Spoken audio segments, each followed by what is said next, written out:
22-year-old Billy lives in Croydon with his mum. His parents split up while he was still very young, leaving his mum with 5 kids to raise. But he's come to talk to us today about how, in spite of that, he's managed to make a success of his life and has a very positive relationship with his whole family. What was his mum's secret? We'll soon find out.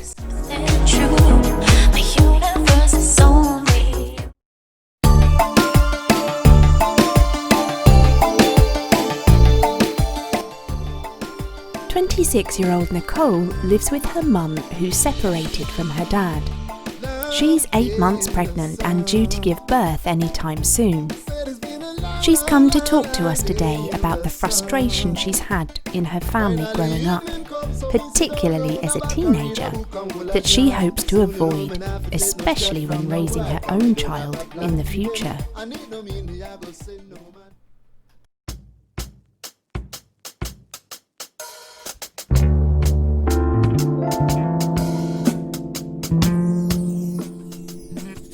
"26-year-old Rakaya lives with her 4-year-old son in London. She's come to talk to us today about how she was put into foster care from a young age of 2 years old, and since has had 8 sets of foster parents. Rakaya also met her biological parents when she was 15, and she feels that despite having all these different parenting styles, she will become a much better parent to her son in the future." You never know what's going on inside a teenager's brain. That's true. Yeah, that's true. And sometimes I don't think even they know what's going on inside their brains. We've all been teenagers at one point, though. Yeah, and So- it's a difficult time. I was in like a divorcee house, so we stayed with my mum mainly, but we'd see my dad most weekends, kind of thing. Okay. But yeah, it's So mainly, but they could both be annoying, I'm guessing. without a doubt. Without a doubt. All right, so you're looking at it from their perspective, but from you, thinking back as a teenager, what would you say for you at the time, with your strong feelings, the most annoying thing that they could do to you? Change the Wi-Fi password, probably. Why would they do that? Oh, because the Xbox never went off when I was younger. Okay. It never went off. A form of control then? To Exactly. Okay, so change the Wi-Fi password. It was quite funny listening to Billy talking about controlling the Wi-Fi.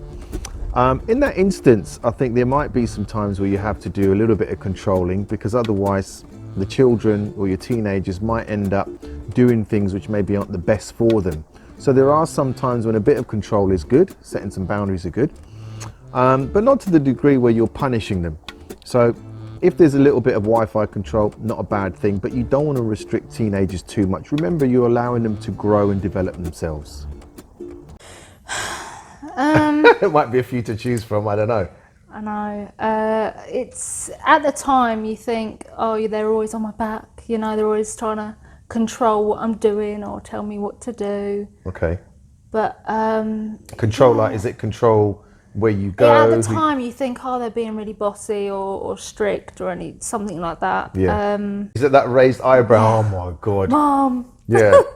Yeah. How did they react when you did raise an eyebrow and they were like, oh my God, did they come back and was it annoying for them as well? Your reaction was annoying? Yeah, it was just sort of, back and forth. It's like, oh, drop the attitude, and then it's, oh, Mum, and then it's just. When you're a teenager, there's a lot of things that you go through because you're basically going from being a child to an adult. Legally, obviously in the country, 18 is when you are an adult, but it doesn't just happen overnight because it's your birthday. You go through some different things in your formation, and that, your feelings, your body goes through changes, and that's quite difficult for parents to deal with because they don't always understand. Yeah. They were teenagers themselves, so they've gone through things, but I don't think you ever sort of think about it consciously afterwards and go back and think, well, that's how my stages were. So there's quite a bit of conflict sometimes between parents and teenagers. So for me, most annoying thing probably is when the Wi-Fi is turned off. Right. When the Wi-Fi is turned off, I just feel like disconnected from the whole world. Because then it's like, don't even have to see your TV or your PlayStation or your phone. Just slap the Wi-Fi box off and then you can't do anything. I mean, your parents' role as when you're a teenager is to kind of nurture you, allow you grow, prepare you for the world and stuff like that. Yeah. Obviously, your experiences are different because you maybe didn't have that full kind of 24/7 parenting, but Yeah. there would be things that annoyed you because you've had different people in your life. How they incorporate their rules alongside their family. Obviously, as a foster child, I would be expected to obviously agree with that as well. Yeah. And it would be annoying because it's like, you guys aren't even my blood parents, and I have to be Following these rules. Yeah, it used to get really frustrating, especially as in my early teens and pre-teens. Did you feel that as well as a teenager that in that foster care setting, that because they're not your real parents, you almost had more, I don't actually have to follow these rules as much because you're not really you're not really my parents. So actually, why do I need to really follow these rules to the same level? Yeah, absolutely. That did happen a lot. There was